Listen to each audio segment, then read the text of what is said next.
ฮอดสนามบินแล้วพี่น้องเพิ่นว่าออกจากกรุงเทพแล้วแถวนี้นะหรือว่าออกไปแถวซานเมืองละ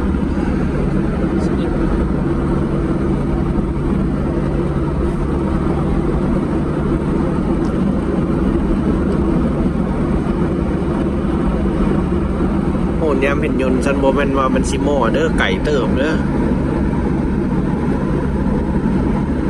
รถแล่นหลายพี่น้อยเป็นวันจันทร์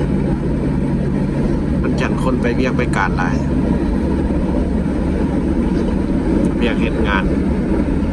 หรือว่าเฮามาน้ำกัน6 คนหรือว่าจนมาฮอดพี่ถือว่าปลอดภัยดีพี่น้องบ่ได้มีปัญหาอย่างที่ต้องได้แก้ไขอย่างเลยเพราะว่าก็มาถูกต้องตามกฎหมายคือเจ้าหน้าที่เพิ่นแจ้งอยู่หนองคายเนาะพี่น้องมารถบ่ต้องย้านนั่นว่า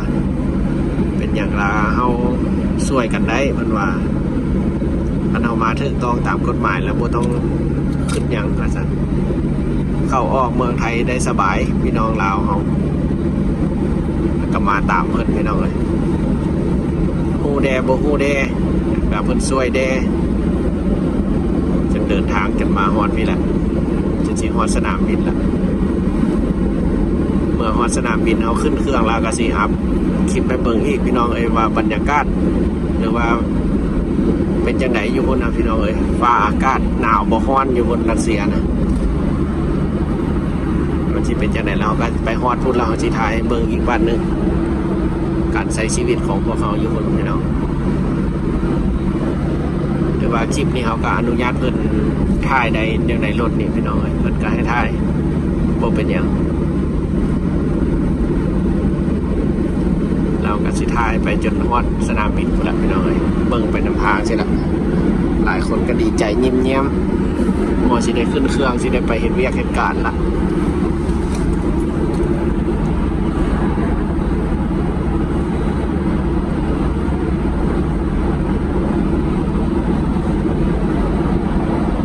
แต่เส้นทางพี่น้องเอ้ยไปสะดวกสบายจากสะพานลอยสะพานรถไฟทางด่วนกูนะเป็นสั้นนะ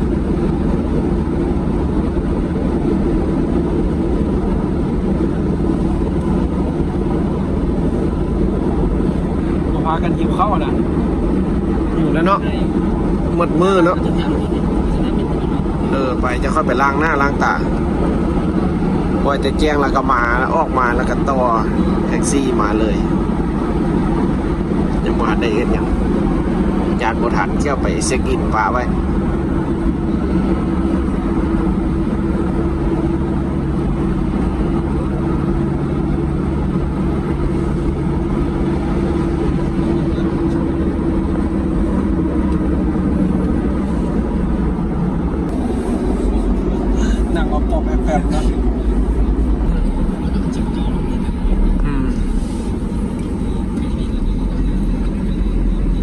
ยนต์ขึ้นแล้วเด้ขึ้นแล้วเด้นะโอ้ขึ้นตลอดเนาะบ่ฮอด15 นาทีสักขึ้นแล้วนึง5 นาทีนี่แหละแม่นโอ้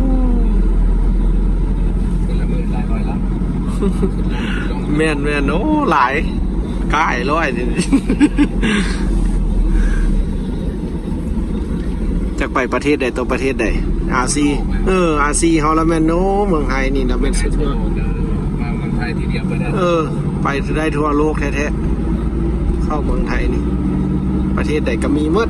เขียนไปเบิ่งละแม่นเห็นหมดแล้วคันมาเริ่มต้นอยู่ไทยนี่ไปได้ทุกประเทศ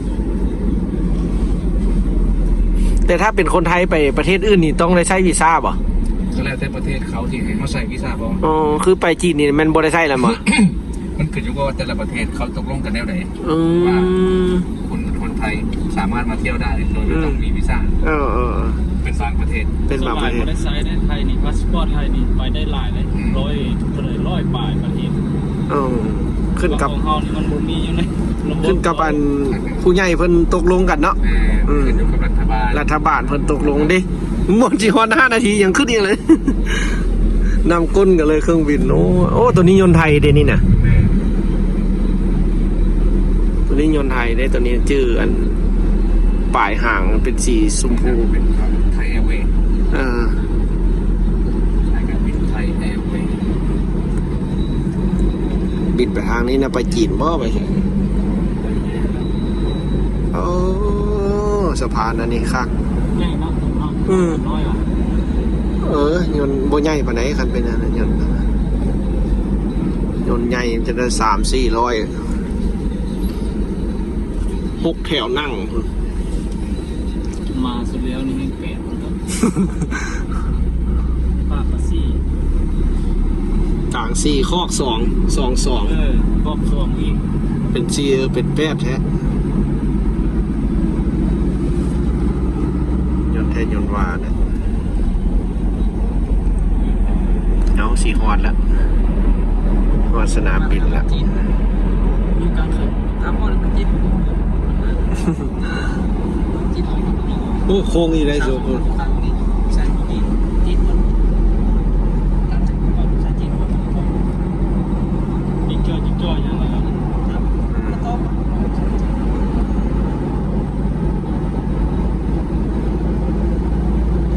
ใส่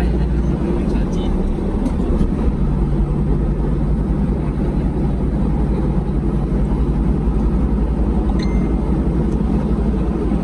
อ๋อทางหน้ากับเส้นทางโค้ง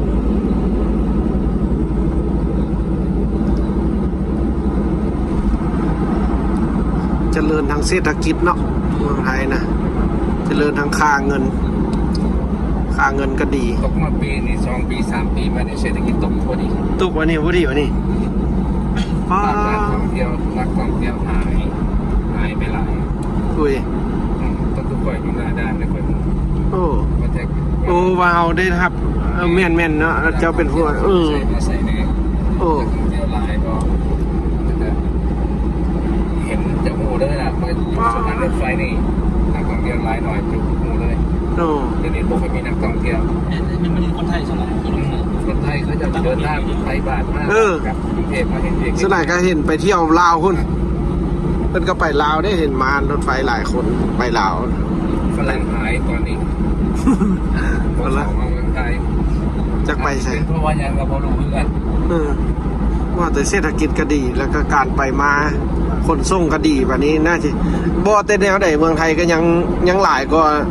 อาซีเฮาแบบยังเป็นอันดับต้นๆอยู่นักท่องเที่ยวนะแต่ยังอันดับต้นๆอยู่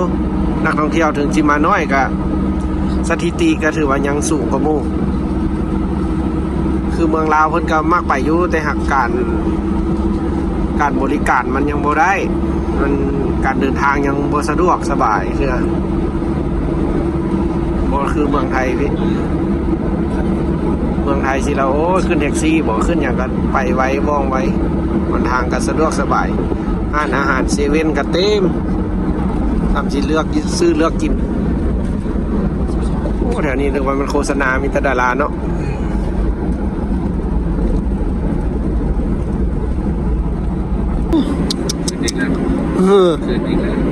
พูดอ่ะ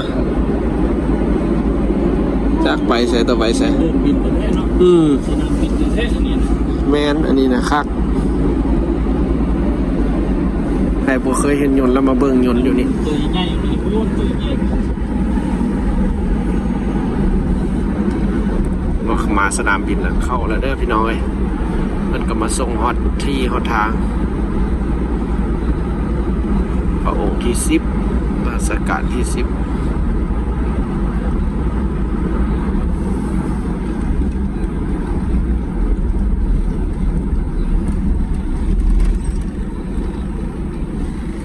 เอาถือว่าฮอตเด้อนี่นะ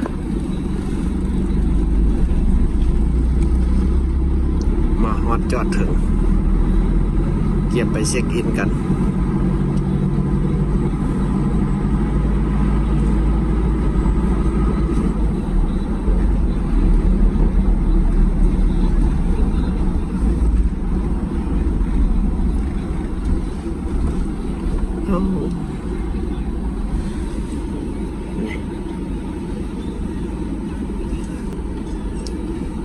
ใหญ่โตมโหฬารอย่างหมดมือกับบุควย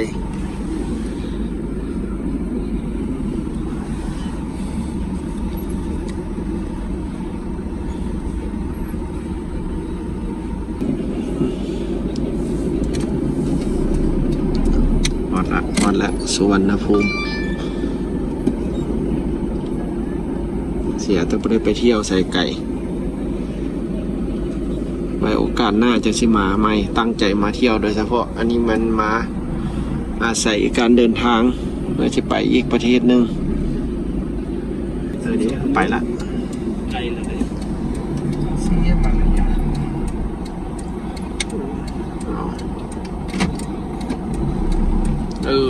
เอาหอดละบันนี้ลงบันนี้นะ แล้ว ปล่อยไข่เด้อถึกไปนะเอาหอดแล้ว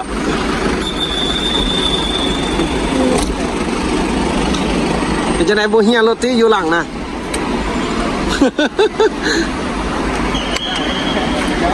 เอาเครื่องลง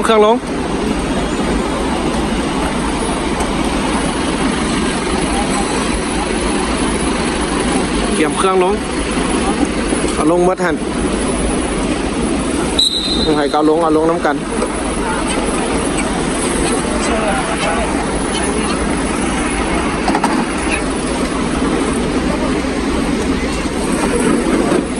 ไปอิดเมื่อยกันต่อ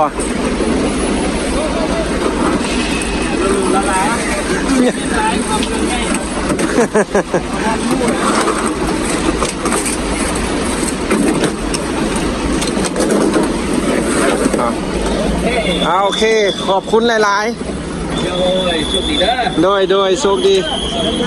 โ